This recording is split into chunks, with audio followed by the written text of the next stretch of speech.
This is the Bama Hour March Madness preview.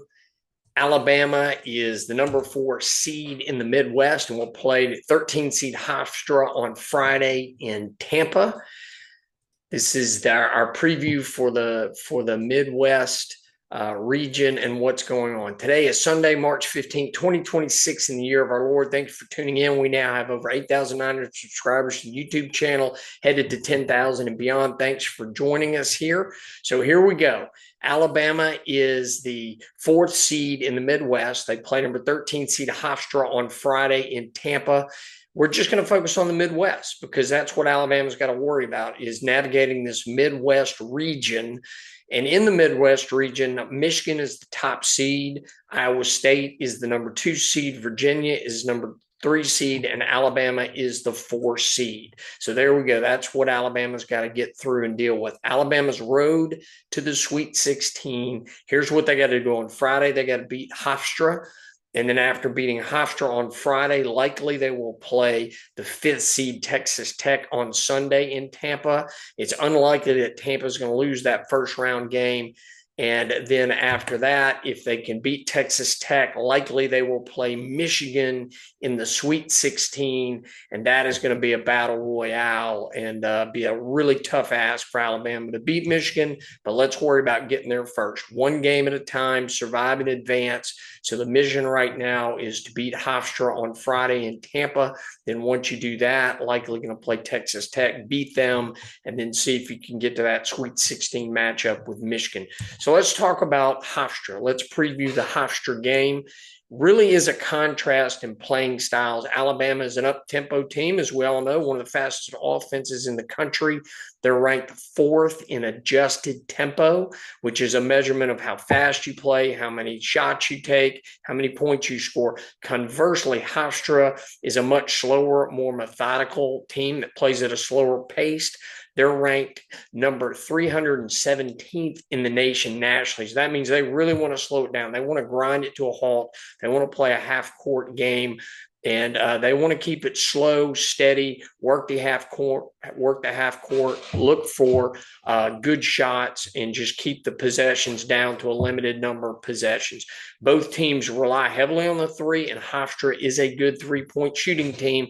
They make almost 37% of their 3-pointers. Alabama obviously is a 3-point shooting team. That is the base of their offense: is shoot threes, shoot the ball at the rim, get fouled, get to the free throw line, shoot a lot of shots, score a lot of points, and keep going. Hofstra also has a top interior defense. They're ranked 3rd in the country at defending 2-point shots. Alabama's defense has been questionable. We give up a lot of points. We have a lot of issues with bigs. So again, contrast of styles. Here's Hofstra's players. Their starters, they start a 7-footer, so they have a big. They start a 6'7" point power forward, and then they play 3 guards who are 6'1", 6'3", 6'5". So they don't have overwhelming height, but they do have a true center who's a 7-footer, so a little bit bigger than Aiden Sherrill, and they have a power forward at 6'7". Then they play a bunch of guards, wings. Cruz Davis leads them. He's their leading scorer, averaging 20 points a game and almost 5 assists a game. He was the CAA Player of the Year. Preston Edmonds starts at guard as well. Cruz Davis is 6'3". Preston Edmonds is 6'1". He averages 16 points a game, 4.4 assists a game, and he was the freshman of the year in the CAA, and he was also the MVP of their tournament, which Hofstra won, by the way. Biggie Patterson is 3rd starting guard. He averages 10 points a game, averages 5.6 rebounds a game. He is 6'7". Really, he's a forward at 6'7", good rebounder. I'm going to list him as a power forward, but they list him as a guard, but he really plays power forward wing spot. And then Erman Plotnikov is the 4th starter. He's a guard. He's 6'5", averages 9 points a game, 3.4 rebounds a game. He is a senior. And so they start 4 seniors. So they're a senior-laden team. And then their 5th starter is Silas Sunday, who's the senior center, 7-footer, averages 5 points a game, averages 7 rebounds a game, and averages 1.2 block shots a game. So that's their true center. And then they have a key bench player, a 6'10" guy that comes in who averages 4.7 points a game and 7 rebounds a game. So you got 2 bigs there. So it's going to be an interesting contrast in size and styles looking at their players and ours and their pace of play and what we want to do. Let's look at their stats. Hofstra averages 75 points a game. Alabama averages over 90 points a game. They rank 181st in offense. Their scoring defense, they average holding their opponents to 66 points a game, which is 19th in the NCAA. So they have a very good defense in terms of just overall ratings. They shoot 44% from the field. They shoot 37% from 3. They shoot 75% from the free throw line. So it's a very good shooting team. Those are the key stats to note for Hofstra. Here's more on Hofstra. Hofstra finished their season 24-10 overall. They were 12-6 in the CAA. They won the CAA regular season and the tournament, and that's how they got into the NCAA tournament. They are on a 7-game winning streak, including winning the tournament. But really, if you look at their marquee wins, they only have 2 marquee wins, and that's against Syracuse that they beat by 170-69, and Pittsburgh that they beat by 780-73. Syracuse had a terrible year. They fired their coach. They're really looking for a new coach. Pittsburgh did not fire their coach. They're going to give them another year to try to salvage things and recoup. But really, if those are your marquee wins, Syracuse and Pittsburgh, you don't have any true marquee wins. So if you look at their record, their wins, they've got 10 losses. They have no true marquee wins. If those are the 2 teams you're claiming, it's just really not there. Statistically, they rank 19th in points allowed per game. They rank 40th in defensive efficiency, so they're going to try to slow things down. But let's do a metric comparison. In the net rating, Alabama's 18, Hofstra's 88. In the KenPom rating, Alabama's 17th, Hofstra's 87. In the Torvik rating, we're 18th, they're 92nd. Strength of schedule, we're 1st, they're 229th. And in the BPI, we're 15th, they're 102. It's really a mismatch. There's really no comparison in these teams. They have not beaten any high-quality teams. Hofstra does not measure up to Alabama. Alabama's been very good this year at beating inferior opponents who don't have talent that can match up with them. Alabama should roll. They should win. I'm not worried about this first round match. We're going to make it to the round of 32. Key takeaways: Alabama's offensive firepower. We're number 3 adjusted offensive efficiency in the country. KenPom has 129.8 rating. And we're 14th nationally in adjusted tempo. Hofstra, again, has really good defensive ratings. We have a high resume quality in terms of wins and tough strength of schedule. They don't have any good wins. Alabama should roll. I will note that Seth Davis from CBS and a few other idiots who like to pick upsets and hate on Alabama are picking Alabama to lose to Hofstra. That's not going to happen. Bad prediction. Seth, you're going to get it wrong again. Just face it. Bad prediction. Alabama's going to beat Hofstra. The tide's going to roll. In terms of the point spread, Alabama's favored by 12.5 on the money line. Alabama's a negative 675 to 700. Hofstra's a plus 490 to 530. If you believe Seth Davis, go ahead and bet the money line. If you think that Alabama's going to play with its food and let Hofstra stay close, or you believe Seth Davis, you should also bet the point spread. But all signs point to Alabama winning. Vegas says they're going to win. Stats say they're going to win. Hofstra does not have the talent that Alabama does. So we ought to be able to win this game. We're going to make it to the round of 32. We're going to win on Friday. Should Alabama win and get to the round of 32, the likely matchup is going to be Texas Tech. So let's take a look at Tech. That's going to be a real test. Texas Tech is a really good team. They have high-quality wins. Tech enters the NCAA tournament as the 5th seed in the Midwest, will likely face them. I think they're going to beat Akron. They're 22-10 overall. They're 12-6 in a really tough Big 12. Grant McCaslin is a good coach, and they finished 3rd in the Big 12, and that's one of the toughest leagues. Let's talk about Texas Tech season as we look forward to having to play Tech on Sunday, assuming that we do beat Hofstra, which we're going to do. Book it. They've beaten number 1 Arizona.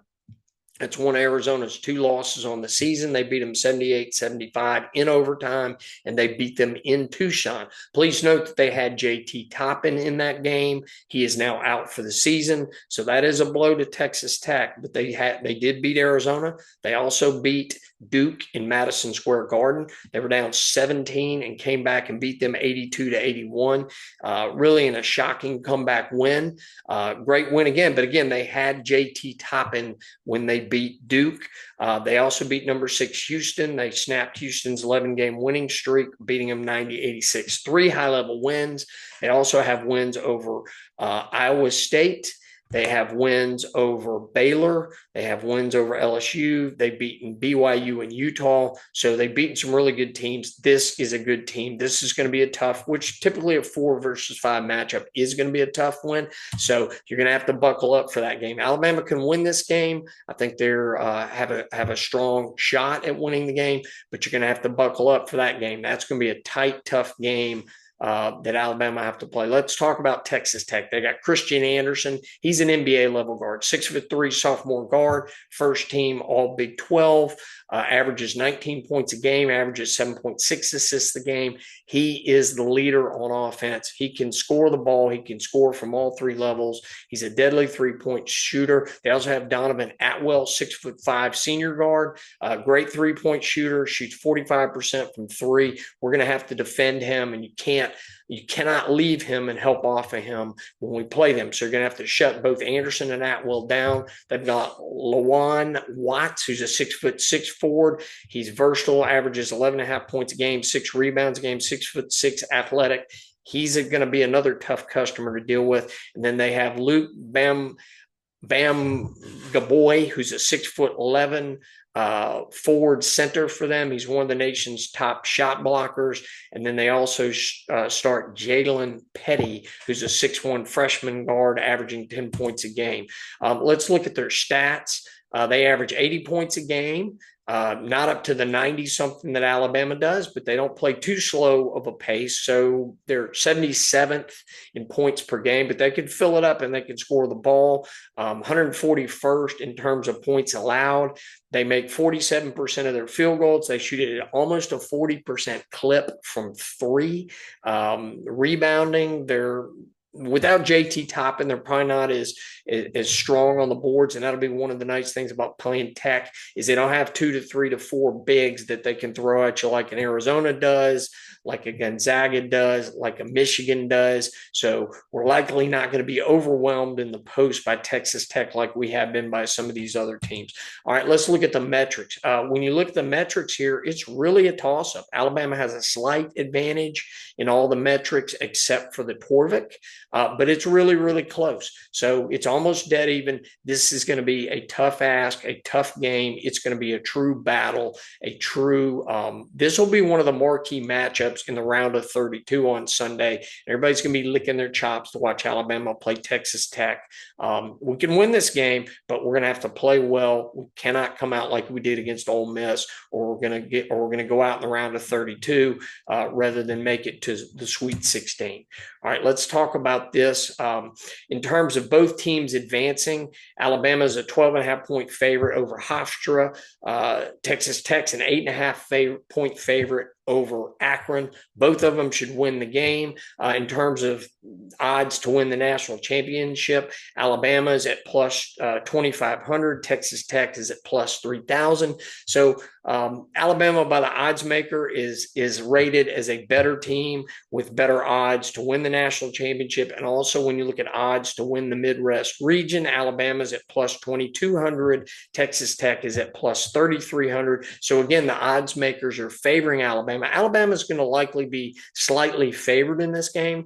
And again, Alabama playing well should be able to beat Texas Tech. But if we come out and don't give a great effort, make stupid plays, or not locked in, we could go home and lose to Texas Tech. It's going to be a really tough game. It's going to be like a lot of these tough SEC battles we've had down the stretch. So we got to buckle up and be ready. All right, March Madness is here. The fun and madness starts on Friday in Tampa versus Hofstra. Then, assuming that we win on Friday, likely going to play Texas Tech on Sunday for a spot in the Sweet 16. Alabama has a good shot to make the Sweet 16, but then when we get to the Sweet 16, we're going to be staring at number one Michigan in all likelihood. I'm confident Alabama can make the Sweet 16.